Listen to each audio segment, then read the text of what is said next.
Hi everyone, this is the how-to video on how to prone for the COVID-prone pragmatic study. Yes, this is very budget and very homemade. Hopefully we'll have a more professional one coming down the pipeline soon. So in the next few minutes, I'll just talk about the pragmatics of how you prone a patient.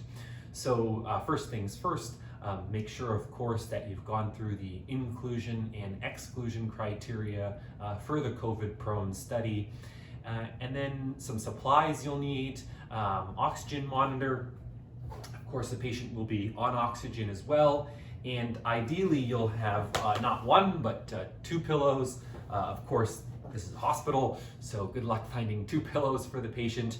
However, you can just use a rolled up towel or a rolled up blanket, and you can ask the nurse where the linen closet is and go grab some before you prone the patient. All right, so often for most of the time, patients are spending time in bed lying on their back.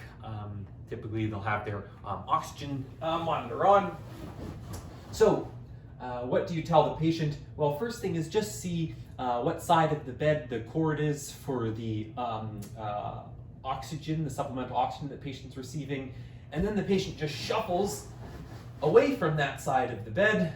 They can bend their knees upward and then roll over onto their stomach. All right, so the oxygen is set up and you have the oxygen monitor on as well. So this is prone positioning. It's just that easy, but in order for the real benefits of prone positioning to be seen, you want to make sure that the patient's shoulders and pelvis are elevated. So that's when the pillows come in. Of course, you'll already have one pillow that should be under the patient's head, and then another pillow or just a rolled up towel or blanket. So how do we augment this? Again, patient shuffles over, towels rolled up. Patient then can bend their knees first and then lie and flip onto their stomach like so. The oxygen is hooked up, and for the first 5 minutes after the patient is proned, you want to make sure there's a physician that's in the room monitoring their oxygen saturation.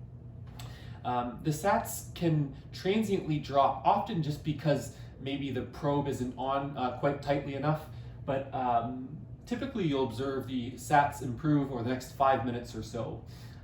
So you want to monitor the patient during this time period, but you don't have to do this every time they prone, and then you'll encourage the patient that they will want to prone 4 times a day, 2 hours at each time, of course, as tolerated, and then encouraging them to sleep on their stomach at night.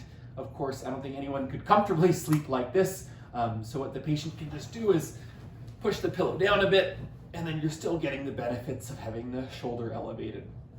So I think that's pretty much everything for prone positioning. Thanks so much for being a part of the COVID-prone study. If you have any questions, just let me know, and hopefully your study site is ready to start randomizing patients. All right, thanks.